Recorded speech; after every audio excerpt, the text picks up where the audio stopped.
That has always been a goal, to make something that when people play it, they sort of drift away and don't really think of playing a game, but rather experiencing something. I wish to make things that feel real.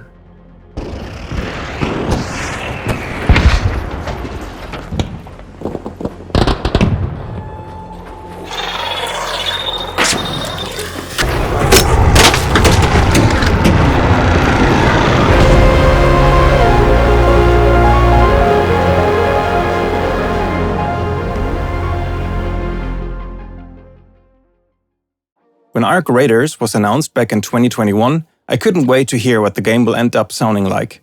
The game's developer, Embark Studios, was largely founded by former DICE employees, many of which have been heavily involved in the incredible sounding Battlefield series. And I knew that a few of DICE's audio guys also decided to hop on board. And when the game was finally released, it absolutely blew me away with its soundscape. To me, Arc Raiders is one of the best sounding games of the last decade. Everywhere you look, or better, listen, are small details that show that it was made with love not only for sound design, but sound itself. The game's incredibly consistent soundscape immediately sucked me into its world more than anything else. And for the first time in a while, I felt the desire to yap about the game's sound on the internet again. However, my yapping about the game's sound is one thing, but getting insights straight from the creative souls who created it is another. And this is where this gentleman comes in. This is Bence Pajor, audio director at Embark Studios and responsible for a good chunk of the game's soundscape. Before switching to Embark in 2019, he has been working on the Battlefield series at DICE as far back as Battlefield 2, starting out as a sound designer and later serving as its audio director.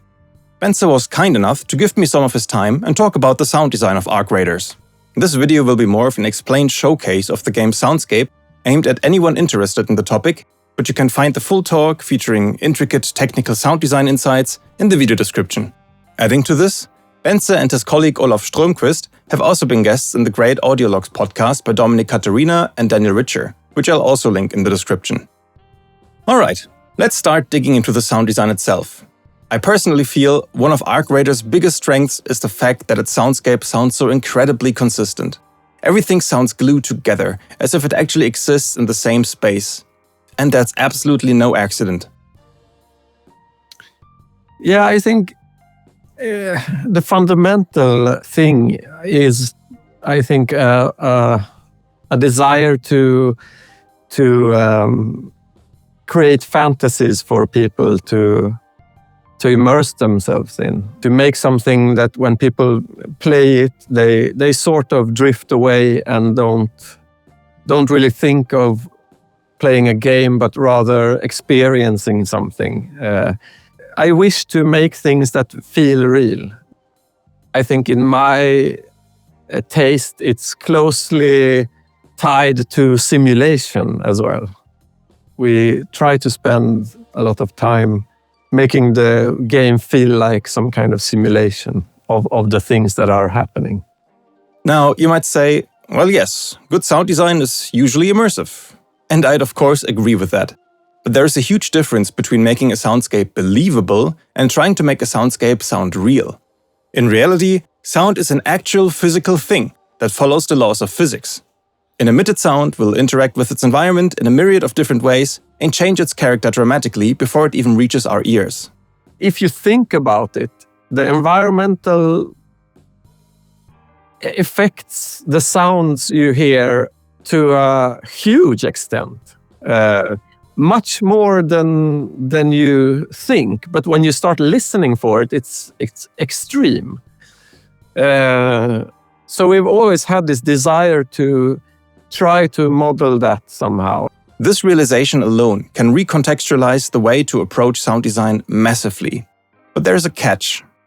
I mean, doing real acoustic calculations it's just still not there. I mean, you would have to have a few dedicated GPUs to just do these calculations and get them in a working system. I mean, it's still far away. I'm sure we will get there, but we're not there.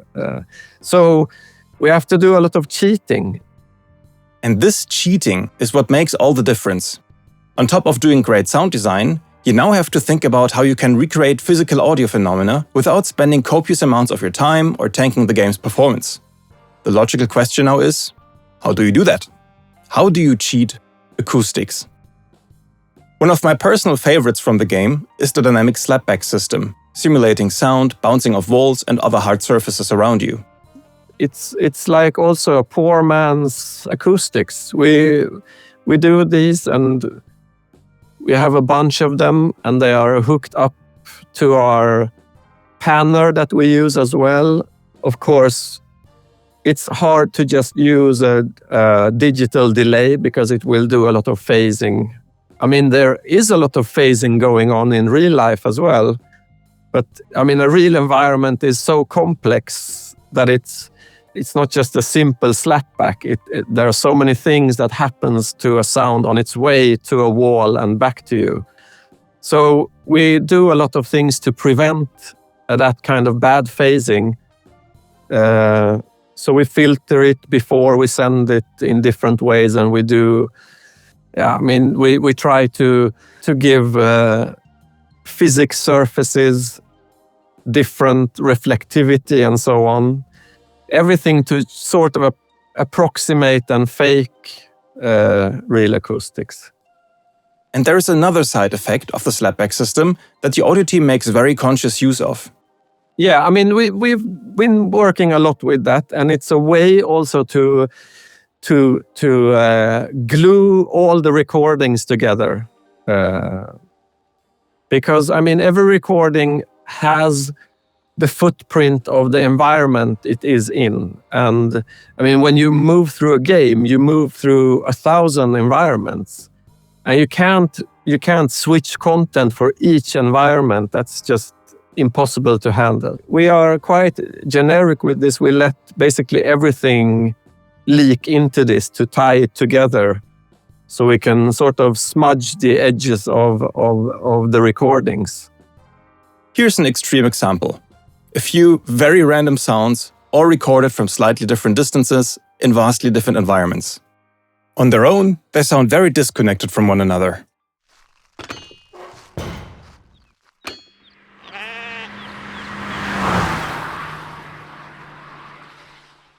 But if we place them in a bed of ambient sounds and apply some shared reverb, they suddenly sound way more coherent together.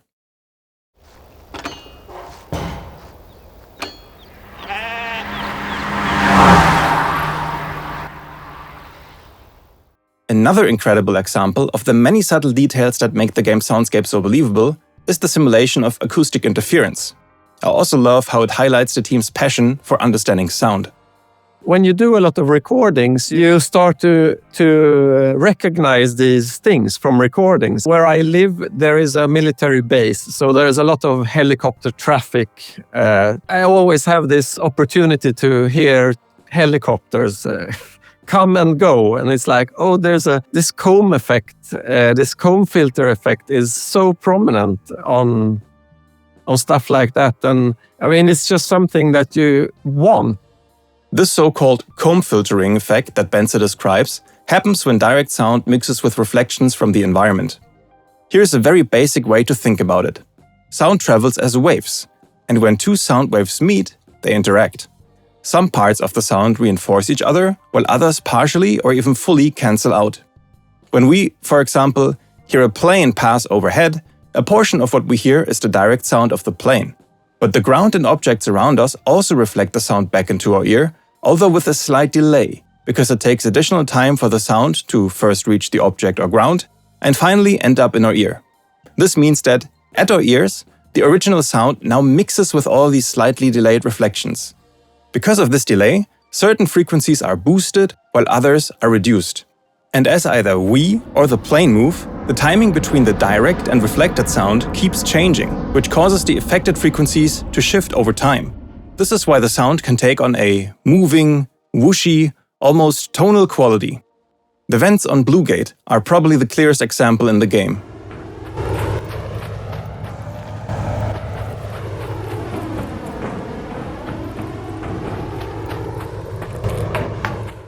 But it's also well audible on flying arcs.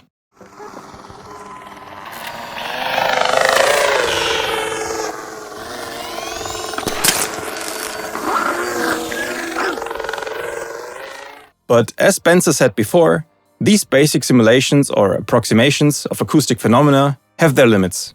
In these cases, games usually resort to switching sounds based on the environment or situation the sound emitter is in.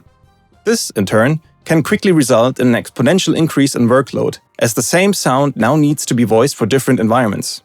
And of course, there are instances where you simply can't avoid having to do a lot of variations. For example, footsteps or the sounds of the character's clothes and gear moving depending on what they're wearing. And this is a point where the team decided to go all in.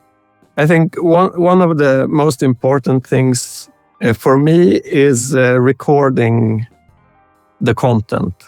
We've always done that, so we're quite used to the process. And I think it's the easiest, quickest way to get to good results. If it's a game that looks kind of realistic, then it's just right there. You just perform the things. Using real Foley for things is also a big win. I mean, just this moving about. It may seem like a boring thing, but it's really very important, and I'm happy that we went through all this work of recording everything. Something that Arc Raiders excels at, in my opinion, is mixing and how dynamic the sound is, meaning how it balances the quieter aspects of the game against things like gunfire and explosions. When you record stuff, it doesn't sound impressive when you record it. But that is also part of it. You have to have all that to create this illusion of reality. And then for the more juicy stuff, you can exaggerate them slightly, and then you get this effect of the big stuff feeling big. In Arc Raiders, these action-packed moments, they are not so frequent. We can let it be loud when it's loud. It's also a game where you can use this fact to your advantage. You can mask your attack by creating loud sounds and then traversing in the cover of loud sounds, for instance. And speaking of loud sounds, another clear highlight of the game's soundscape are the sounds of gunfire and explosions. Even though you don't shoot too much, but you sort of anticipate shooting a lot. Yeah, and then when you finally press the trigger, you really want it to be something, and you really want it to be this special moment of fear and energy.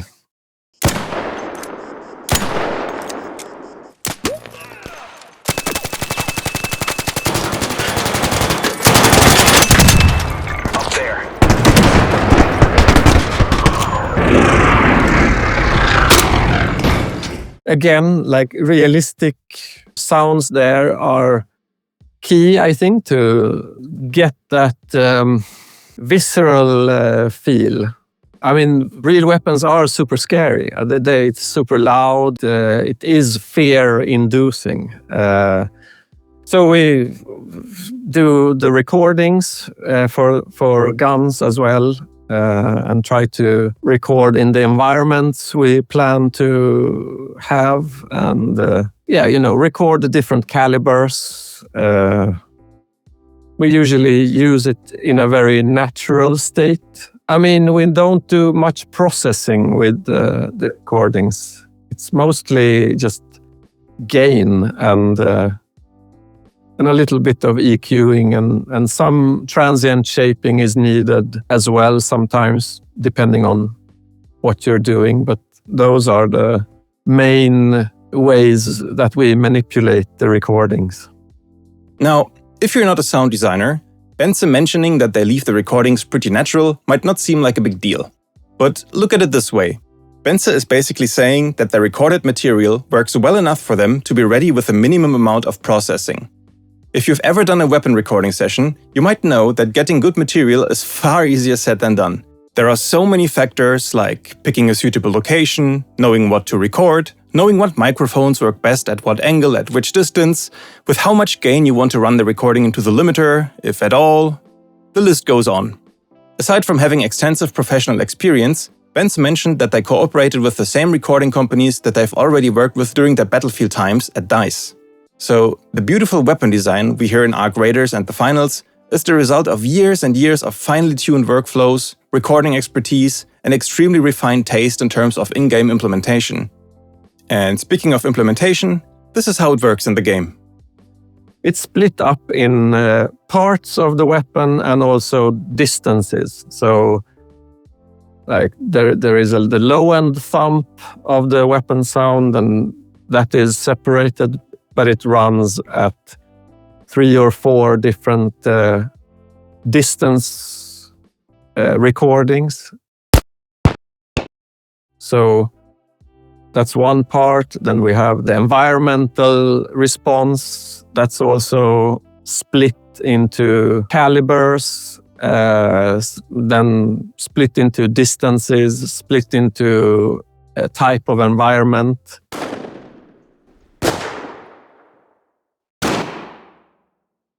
And mechanics of the weapon. And when you upgrade it, we change parts of the weapon to other sounds, but some parts are kept. So it feels like you're just slightly modifying the base weapon. Comparing level 1 weapons with level 4 weapons, it seems the design approach is to make the guns sound a bit brighter and quote-unquote cleaner the more you upgrade them.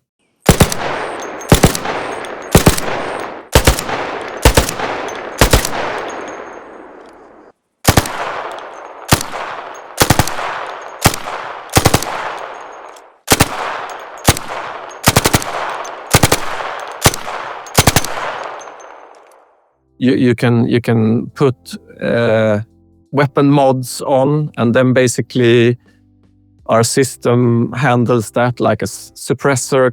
It has the sound of the suppressor itself, and then it modifies the weapon. So the suppressor informs the rest of the weapon's different parts, how they will be affected when the suppressor is attached. Muzzle attachments add certain tonal, metallic elements. Muzzle brakes will add a very high-pitched ringing to the guns, while ringing of compensators is a bit lower-pitched.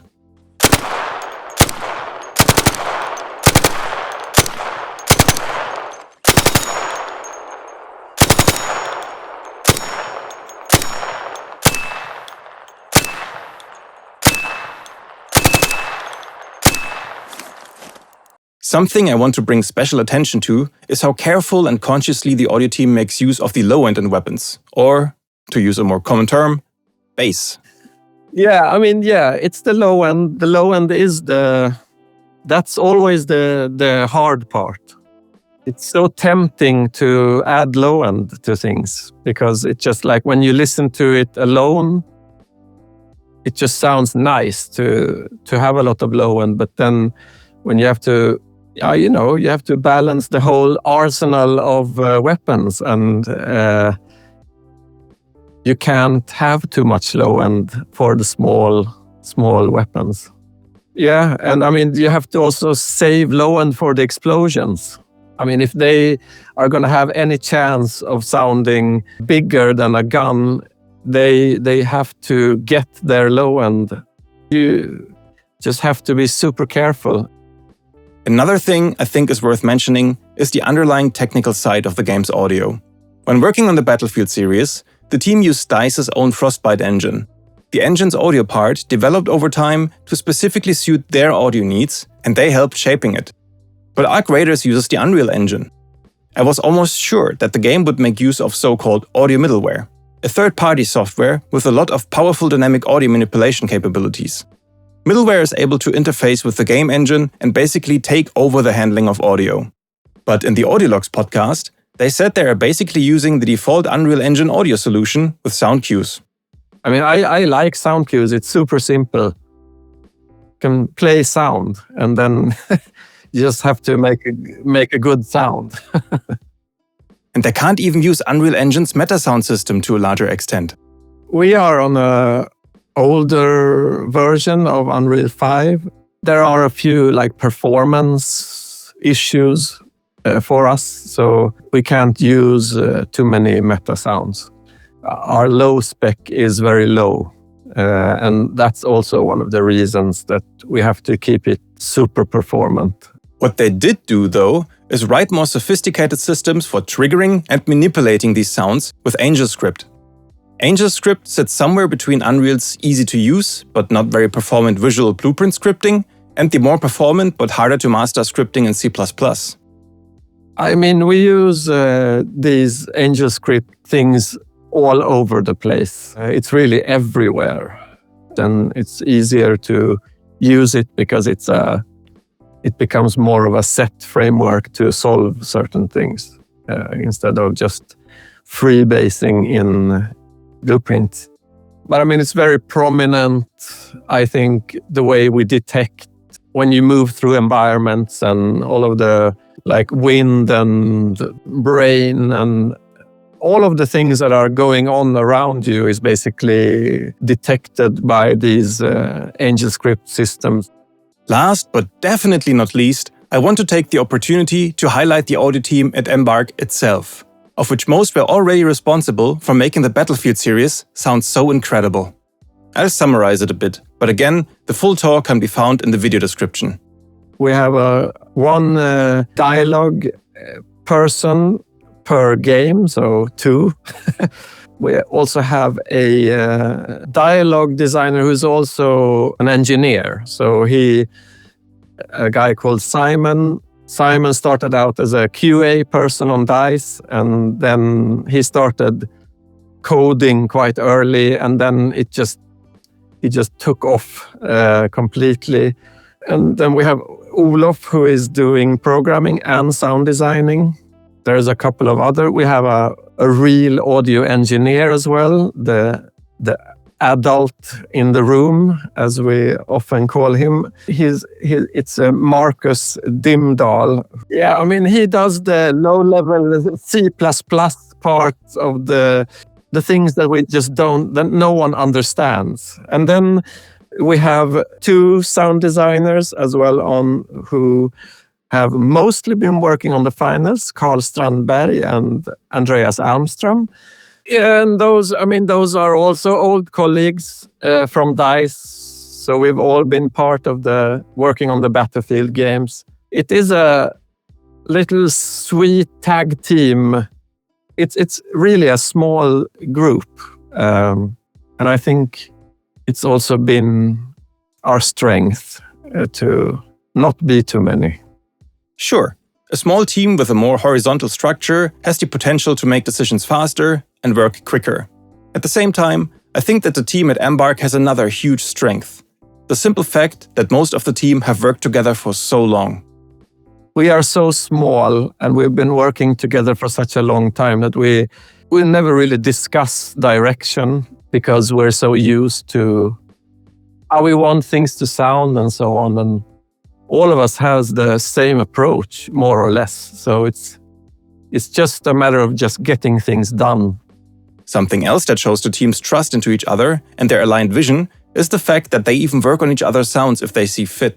Yeah, it's a quick way of working as well. If someone is inspired and they clearly hear that I have an idea for this thing, and then it's just easier to let the person do it or have the person iterate on the sounds and just submit it.